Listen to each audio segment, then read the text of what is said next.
The ancient Egyptian civilization lasted for over 3,000 years and became one of the most powerful and iconic civilizations in history. At its height, ancient Egypt's empire stretched as far north as modern-day Syria and as far south as today's Sudan. But long before it was an empire, ancient Egypt was a series of small, independent city-states that bloomed along North Africa's Nile River. The city-states were divided into two regions and named according to the flow of the Nile: Upper Egypt in the south, which was upstream, and Lower Egypt in the north, which was downstream. By about 3100 BC, the two halves united, thereby creating one Egyptian state that lasted for millennia. The reign of this civilization can be divided into three major periods of prosperity, called the Old, Middle, and New Kingdoms, and two periods of instability in between, called the First and Second Intermediate Periods. Guiding the Egyptian people was a succession of about 300 rulers, often referred to as pharaohs. Pharaoh, which means great house in Egyptian, was never the ruler's formal title. It only became synonymous with the ruling individual in modern times, thanks to its use in the Hebrew Bible. These rulers, who were not always men, nor Egyptian, were considered protectors of the people and served as divine liaisons between humanity and the hundreds of gods they worshipped. After the rulers passed away, ancient Egyptians believed they then became gods. To prepare their journey into the afterlife, the rulers constructed elaborate tombs, including the Great Pyramids at Giza and underground mausoleums in the Valley of the Kings. Rulers filled their tombs with all the items they could need in the afterlife, including gold, jewelry, food, drink, and even pets. Preparing for this journey to the gods also involved mummifying one's body. The deceased's corpse was embalmed, wrapped in hundreds of yards of linen, and placed inside the tomb so the body could be reanimated in the afterlife. To this day, structures like the Great Pyramids are a testament to the role of religion in ancient Egyptians' lives. But they also represent the innovative and cultural might of the Egyptian people.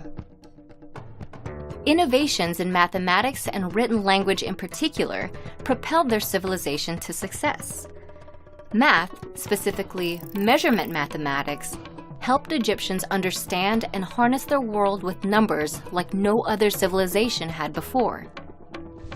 They developed a new form of measurement called the cubit. It was used to design massive structures, such as the Great Pyramid, with remarkable geometrical precision. The Egyptians also measured time.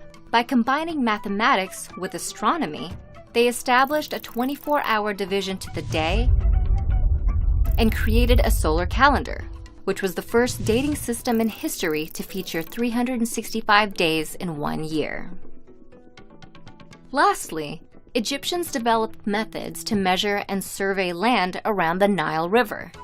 These civil engineering feats made way for the construction of dams, canals, and irrigation systems that helped farming and agriculture to flourish in the Nile Valley.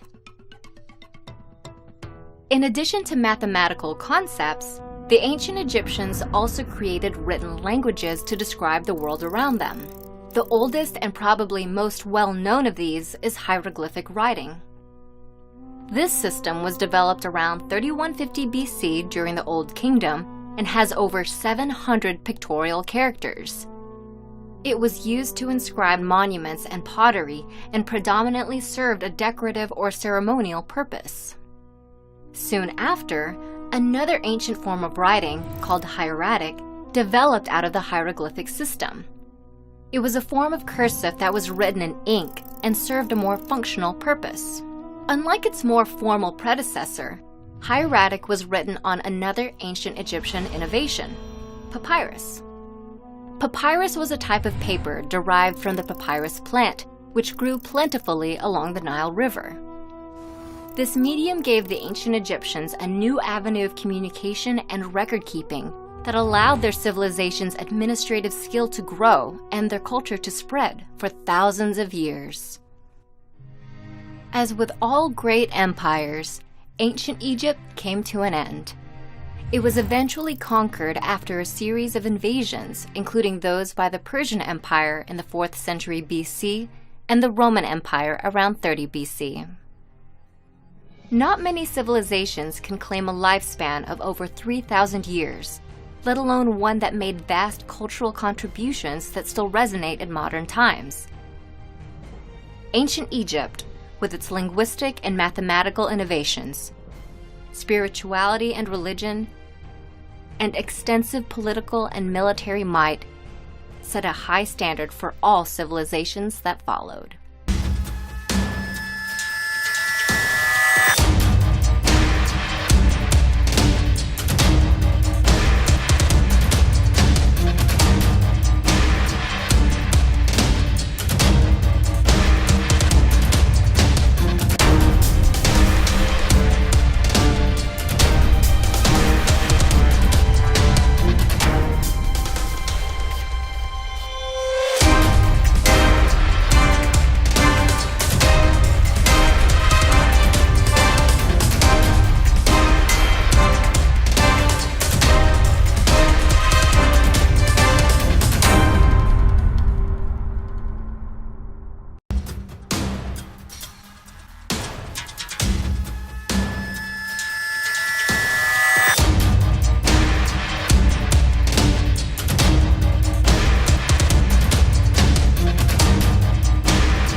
The gold mask of Tutankhamun is recognized as one of the world's most famous works of art. Made of solid gold and weighing some 25 pounds, it's a masterpiece of early goldsmiths' work. Its value is priceless, but who really knows what it symbolizes? Howard Carter uncovered the mummy of Tutankhamun in the autumn of 1925, 3 years after he discovered the tomb of the pharaoh. Covering the head and shoulders of the mummy was this magnificent gold funerary mask of unrivaled beauty. Funerary masks had a long tradition in Egypt long before Tutankhamun's reign. They were first used around 2100 BC by commoners. Back then they were made of painted cartonnage. It became common for mummies of Egyptian kings from the New Kingdom to be interred with a golden death mask. However, aside from Tutankhamun's mask, only one other royal mask of solid gold is known to exist, that of Susennen I from the 21st dynasty. That's some 300 years after Tutankhamun's reign. Apparently, all other gold masks had been stolen by tomb robbers. Tutankhamun's gold mask was crafted of multiple pieces. The face is a masterful example of chasing technique, and its features seem to express a feeling of sadness despite the pharaoh's youth. The eyes are sharp and animated, fashioned out of pale quartz with pupils of black obsidian. Thick inlays of lapis lazuli outline the eyebrows and the eyes. The chin bears a long plaited ceremonial beard, which juts forward and curves up at the end. The beard was considered a divine attribute, indicating the pharaoh's godlike nature. The gold mask of Tutankhamun is framed by a nemes, a special striped headdress depicted here with inlays of blue glass. The nemes could only be worn by the pharaohs. Commoners could never wear this kind of headdress. Gold was considered the mythical flesh of the shining sun god Ra.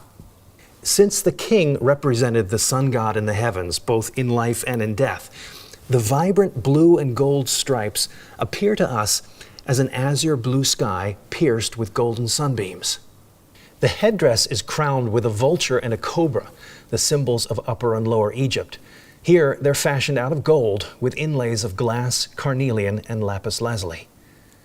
The lobes of the ears, each shaped differently, are pierced for earrings. Below the gold face of the mask is a wide collar. It's embellished with semi-precious stones and pieces of glass. Each end is topped with the head of the falcon. A falcon also symbolizes the sun god Ra, with whom the king shall now become one.